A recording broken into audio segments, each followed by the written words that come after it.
So ito nga pala, meron naman kami sa Yellow Basket.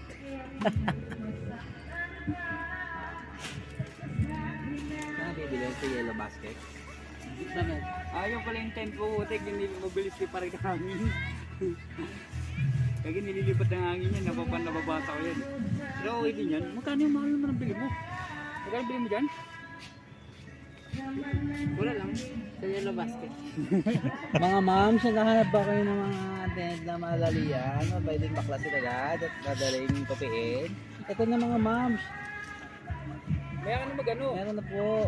Jel, Bili lang po kayo sa Yellow mamaya na, Basket. tuturuan kita. Mamaya na, mag-video tayo eh. Video ka habang naggaganyan ka. Tingnan mo. Tingnan. Ha? Hindi, yung GoPro mo. Wala nga yun, ayaw mag-save, di ba? Ayun na yun. Ay, mag-save. And guys, GoPro mo ay mag-save. spot na pwedeng tayo at tayo. Ito na kami guys sa spot na pwedeng tayo ang bed. Ito yung napili namin kasi tahimik mabuhay. Kasi, Tapos pwede pala dito guys pag may dala kayo mga gustong i-charge o saksak. Gumagana daw to.